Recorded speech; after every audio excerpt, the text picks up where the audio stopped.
ആകാശവാണി വാർത്താവീക്ഷണം. ഭൂമിക്ക് കാവലൊരുക്കാം, ഒരു ഭൗമദിനം കൂടി കടന്നു വരുമ്പോൾ. തയ്യാറാക്കിയത് അനീഷ് ഐലം. ജന്മഭൂമി ലേഖകൻ, തിരുവനന്തപുരം. അവതരണം മഹേഷ് ദിവാകരൻ. ഭൂമി ചുട്ടുപൊള്ളുമ്പോഴാണ് ഇന്ന് ലോകമെമ്പാടും നമ്മുടെ ശക്തി നമ്മുടെ ഭാവി എന്ന സന്ദേശവുമായി ഭൗമദിനം ആചരിക്കുന്നത്. ആഗോളതാപനം നിയന്ത്രിക്കാൻ രാജ്യങ്ങൾ കൂടുതൽ കർശനമായ നടപടികൾ സ്വീകരിക്കണമെന്ന് UN സെക്രട്ടറി ജനറൽ ഭൗമദിന സന്ദേശത്തിൽ ആവശ്യപ്പെട്ടിട്ടുണ്ട്. പരിസ്ഥിതി പുനരുദ്ധാരണത്തിനും പ്ലാസ്റ്റിക് മലിനീകരണത്തിനെതിരെയുള്ള പോരാട്ടത്തിനും ഊന്നൽ നൽകാനും കാലാവസ്ഥാ വ്യതിയാനത്തിന്റെ ആഘാതം കുറയ്ക്കുന്നതിനുമായുള്ള ശാശ്വത പരിഹാരങ്ങളാണ് ഈ വർഷത്തെ ചർച്ചാ വിഷയം. ഇതനുസരിച്ച് ഭാരതത്തിലും ഭൗമ സംരക്ഷണത്തിനായി നിരവധി പരിപാടികളാണ് സംഘടിപ്പിച്ചിരിക്കുന്നത്. തദ്ദേശ സ്ഥാപനങ്ങളുടെ നേതൃത്വത്തിൽ ശുചീകരണ പ്രവർത്തനങ്ങളും വൃക്ഷത്തൈ നടീലും വ്യാപകമായി സംഘടിപ്പിച്ചിട്ടുണ്ട്. സ്കൂളുകളിലും കോളേജുകളിലും സെമിനാറുകൾ, പോസ്റ്റർ രചനകൾ, പരിസ്ഥിതി പ്രതിജ്ഞകൾ എന്നിവയ്ക്ക് പുറമെ വിനോദസഞ്ചാര കേന്ദ്രങ്ങളിലും നഗരപ്രദേശങ്ങളിലും പ്ലാസ്റ്റിക് ശേഖരണ ഡ്രൈവുകളും പ്ലാസ്റ്റിക് വിരുദ്ധ ക്യാമ്പയിനുകളും സംഘടിപ്പിച്ചിട്ടുണ്ട്. 1970 ഏകദേശം 2 കോടി ആളുകളുടെ പങ്കാളിത്തത്തോടെ തുടക്കം കുറിച്ച ഭൗമദിനാചരണമാണ് ഇന്ന് 190-ലധികം രാജ്യങ്ങളിൽ ആചരിക്കുന്നത്. 100 കോടിയിലധികം ജനങ്ങൾ ഇതിന്റെ ഭാഗമാവുന്നുമുണ്ട്. പരിസ്ഥിതി സംരക്ഷണം സർക്കാർ സംവിധാനങ്ങളിലോ ആഗോള സംഘടനകളിലോ മാത്രം ഒതുങ്ങി നിൽക്കുന്ന ഒന്നല്ലെന്ന് മനുഷ്യനും സമൂഹവും ബോധവാന്മാരാകണം. വർദ്ധിച്ചു വരുന്ന വേനൽ ചൂടും ജലക്ഷാമവും ഭൗമദിനത്തിന്റെ പ്രസക്തി വർദ്ധിപ്പിക്കുകയാണ്. മനുഷ്യന്റെ പ്രകൃതി നശീകരണ പ്രവർത്തനങ്ങളാണ് ഭൂമിയുടെ പച്ചപ്പും മണ്ണിന്റെ ഗുണങ്ങളും നഷ്ടപ്പെടുത്തുന്നതിന്റെ പ്രധാന കാരണമെന്ന് നിസ്സംശയം പറയാം. പ്രകൃതിയെ ചൂഷണം ചെയ്തുകൊണ്ടുള്ള വികസനമല്ല, മറിച്ച് പ്രകൃതിയെ സംരക്ഷിച്ചുകൊണ്ടുള്ള മുന്നേറ്റമാണ് കാലഘട്ടത്തിന്റെ ആവശ്യം. ഭൂമി നേരിടുന്ന ഏറ്റവും വലിയ വെല്ലുവിളികളിലൊന്ന് പ്ലാസ്റ്റിക് മലിനീകരണമാണ്. സമുദ്രങ്ങളെയും മണ്ണിലെ ആവാസ വ്യവസ്ഥകളെയും ഒരുപോലെ തകർക്കുന്ന ഈ വിപത്തിനെതിരെ ശക്തമായ നടപടികൾ അനിവാര്യമാണ്. ഒറ്റത്തവണ ഉപയോഗിക്കുന്ന പ്ലാസ്റ്റിക്കുകൾ പൂർണ്ണമായും ഒഴിവാക്കുമെന്ന ദൃഢനിശ്ചയം ഓരോ വ്യക്തിയും എടുക്കേണ്ടതുണ്ട്. അതിനായി പ്രകൃതി സൗഹാർദ്ദ ഉൽപ്പന്നങ്ങളിലേക്ക് നീങ്ങണം. പ്ലാസ്റ്റിക്കുകൾ വലിച്ചെറിയുന്നത് പൂർണ്ണമായും അവസാനിപ്പിക്കുക തന്നെ വേണം. കേരളത്തെ സംബന്ധിച്ചിടത്തോളം ഭൗമദിനത്തിന് ഏറെ പ്രാധാന്യമുണ്ട്.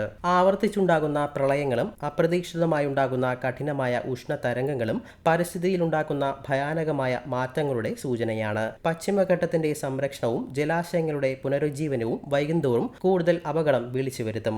മലിനീകരണം കുറച്ച് കാലാവസ്ഥാ വ്യതിയാനത്തെ നേരിട്ടാൽ മാത്രമേ ഭൂമിയെ സംരക്ഷിക്കാനാകൂ. ഓരോ വീട്ടുപരിസരത്തും കുറഞ്ഞത് ഒരു മരമെങ്കിലും നട്ടുപിടിപ്പിക്കണം. അനാവശ്യമായ വൈദ്യുതി ഉപയോഗം കുറയ്ക്കുക. പുനരുപയോഗ ഊർജ്ജ സ്രോതസ്സുകളായ സൗരോർജ്ജം പോലുള്ളവയെ പ്രോത്സാഹിപ്പിക്കണം. ജൈവ അജൈവ മാലിന്യങ്ങൾ ഉറവിടത്തിൽ തന്നെ സംസ്കരിക്കപ്പെടണം. മഴവെള്ള കൊയ്ത്തും കിണർ റീചാർജും വ്യാപകമാക്കണം. ഇതിനെല്ലാം സ്കൂൾ തലം മുതൽ വിദ്യാർത്ഥികളെ ബോധവാന്മാരാക്കണം. എങ്കിൽ മാത്രമേ വലിയ മാറ്റം കൊണ്ടുവരാനാകൂ. ഭൂമി നമ്മുടേതല്ല, വരും തലമുറയുടേതാണെന്നും അത് സുരക്ഷിതമായി അവർക്ക് കൈമാറേണ്ടത് നമ്മുടെ ബാധ്യതയാണെന്നും ഓരോ പൗരനും ബോധമുണ്ടാകണം. ഫോസിൽ ഇന്ധനങ്ങളുടെ അമിത ഉപയോഗം, വനനശീകരണം, അശാസ്ത്രീയവും അനിയന്ത്രിതവുമായ ഉപയോഗ രീതികൾ ഭൂമിയുടെ കാലാവസ്ഥാ സംവിധാനത്തിൽ വലിയ മാറ്റങ്ങളാണ് വരുത്തുന്നതെന്ന് നിരവധി പഠനങ്ങളിൽ വ്യക്തമായവയാണ്. ഭൂമിയുടെ ശരാശരി ഉപരിതല താപനില ഇതിനകം തന്നെ 1.5 ഡിഗ്രിയിൽ കൂടുതലായി ഉയർന്നു. ഇത് വനനശീകരണത്തിന്റെ ഉപോൽപ്പന്നമാണ്. ഓരോ പ്രദേശത്തിനും അനുസരിച്ചാണ് കാടുകളിലും മരങ്ങളും സസ്യങ്ങളും വളരുന്നത്. അവയ്ക്ക് പകരം മറ്റിടങ്ങളിലെ മരങ്ങളും സസ്യങ്ങളും വനങ്ങളിലേക്ക് എത്തിയതും വനങ്ങളിലെ മനുഷ്യ കയ്യേറ്റവും വനത്തിന്റെ സന്തുലിതാവസ്ഥയെ താളം തെറ്റിക്കുകയാണ്. വനങ്ങൾ വേഗത്തിൽ നശിക്കുമ്പോൾ കാർബൺ ഡൈ ഓക്സൈഡ് ആഗിരണം ചെയ്യാനുള്ള ശേഷി കുറയുകയാണ്.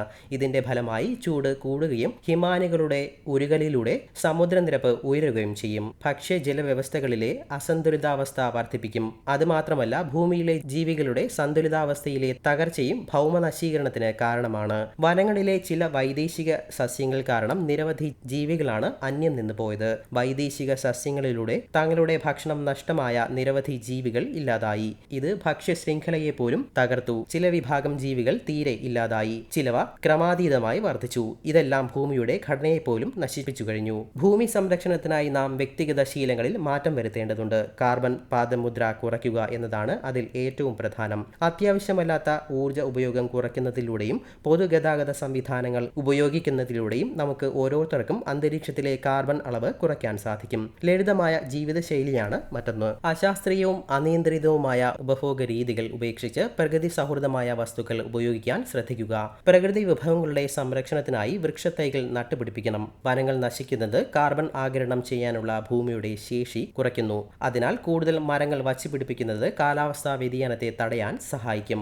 ശുദ്ധജല സ്രോതസ്സുകൾ മലിനമാകാതെ സംരക്ഷിക്കുകയും മഴവെള്ള സംഭരണം പോലുള്ള രീതികൾ അവലംബിക്കുകയും വേണം. ചതുപ്പ് നിലങ്ങൾ, കാവുകൾ, സമുദ്രതീരങ്ങൾ എന്നിവ സംരക്ഷിക്കുന്നത് പ്രകൃതിയുടെ സന്തുലിതാവസ്ഥ നിലനിർത്താൻ അത്യന്താപേക്ഷിതമാണ്. ഇതിലൂടെ പരിസ്ഥിതി പുനഃസ്ഥാപനം നടത്താനാകൂ. പ്രാദേശിക ഭരണകൂടങ്ങളുമായി ചേർന്ന് മാലിന്യ നിർമ്മാർജ്ജന പദ്ധതികളിലും വൃക്ഷത്തൈ നടീൽ ക്യാമ്പുകളിലും പൗരന്മാരെ സജീവമായി പങ്കുചേർക്കണം. വികസന പ്രവർത്തനങ്ങൾ പ്രകൃതിയെ നശിപ്പിക്കാത്ത രീതിയിലാണെന്ന് ഉറപ്പുവരുത്തണം.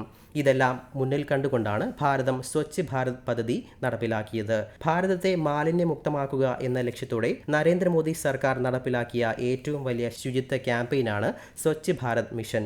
2014 ഒക്ടോബർ 2 മഹാത്മാഗാന്ധിയുടെ 145ാം ജന്മവാർഷികത്തോടനുബന്ധിച്ചാണ് ഈ പദ്ധതി ആരംഭിച്ചത്. ഗ്രാമപ്രദേശങ്ങളെയും നഗരങ്ങളെയും രണ്ടായി തിരിച്ചുകൊണ്ടാണ് പദ്ധതി വിഭാവനം ചെയ്തത്. എല്ലാ ഗ്രാമങ്ങളെയും നഗരങ്ങളെയും വെളിയിട വിസർജ്ജ വിമുക്തമാക്കുക എന്നതായിരുന്നു ഇതിന്റെ പ്രാഥമിക ലക്ഷ്യം. ഇതിനായി കോടിക്കണക്കിന് ശൗചാലയങ്ങൾ നിർമ്മിച്ചു.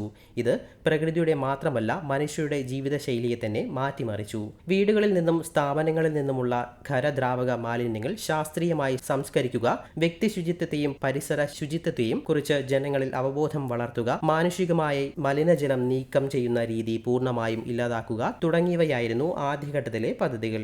അത് 2019 ഭാരതത്തെ വെളിയിട വിസർജ്ജ വിമുക്തമായി പ്രഖ്യാപിച്ചു. രണ്ടാം ഘട്ടത്തിൽ ശൗചാലയങ്ങളുടെ ഉപയോഗം നിലനിർത്തുന്നതിനോടൊപ്പം ദ്രാവക ഖര മാലിന്യ സംസ്കരണത്തിൽ പൂർണ്ണത കൈവരിക്കുക, ഒറ്റത്തവണ ഉപയോഗിക്കുന്ന പ്ലാസ്റ്റിക്കുകൾ ഒഴിവാക്കാനുള്ള നടപടികൾ തുടങ്ങിയവയാണ് ലക്ഷ്യം വച്ചത്. മറ്റൊരു എടുത്തു പറയേണ്ട പദ്ധതിയാണ് ഗംഗാ നദീതട സംസ്ഥാനങ്ങളിലെ 105 മലിനജല അടിസ്ഥാന സൗകര്യ പദ്ധതികൾക്ക് national mission four clean Ganga.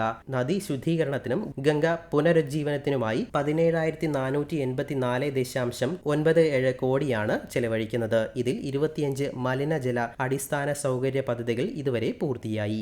ഏകദേശം 2050 കിലോമീറ്റർ പുതിയ മലിനജല ലൈനുകൾ സ്ഥാപിച്ചു. ബാക്കിയുള്ള പദ്ധതികൾ നിർവഹണത്തിന്റെ വിവിധ ഘട്ടങ്ങളിലാണ്. ഗംഗോത്രി മുതൽ പശ്ചിമബംഗാൾ വരെയുള്ള ഗംഗാ നദിയിലെ ജല ഗുണനിലവാര നിരീക്ഷണം കേന്ദ്ര മലിനീകരണ നിയന്ത്രണ ബോർഡ് നടത്തുന്നുണ്ട്. ഇത്തരത്തിലുള്ള ദീർഘവീക്ഷണമുള്ള പദ്ധതികളിലൂടെ മാത്രമേ ഭൗമ സംരക്ഷണം യാഥാർത്ഥ്യമാക്കാനാകൂ. മനുഷ്യരുടെ നിലനിൽപ്പിനും ഭൂമിയുടെ പരിസ്ഥിതി സന്തുലനത്തിനും അടിയന്തരവും ഗുരുതരവുമായ ഭീഷണിയുണ്ടെന്ന് സൂചിപ്പിക്കുന്ന അതീവ ജാഗ്രതാ മുന്നറിയിപ്പായ കോഡ് റെഡ് നൽകിയത് ഐക്യരാഷ്ട്ര സംഘടനയ്ക്ക് കീഴിലെ അന്തർദേശീയ കാലാവസ്ഥാ വ്യതിയാന അവലോകന സമിതിയാണെന്ന് ഓർക്കണം. ഭൂമിക്ക് പകരം മറ്റൊരു ഗ്രഹമില്ലെന്ന ഓർമ്മ ഓരോ മനുഷ്യനും ഉണ്ടാകണം. അപ്പോൾ മാത്രമേ ഭൗമ സംരക്ഷണ ദിനത്തിലെ സന്ദേശങ്ങളും പ്രവർത്തനങ്ങളും ഫലം കാണുകയുള്ളൂ. നിങ്ങൾ കേട്ടത് വാർത്താ വീക്ഷണം. ഭൂമിക്ക് കാവലൊരുക്കാം, ഒരു ഭൗമദിനം കൂടി കടന്നു വരുമ്പോൾ. തയ്യാറാക്കിയത് അനീഷ് ഐലം. ജന്മഭൂമി ലേഖകൻ, തിരുവനന്തപുരം.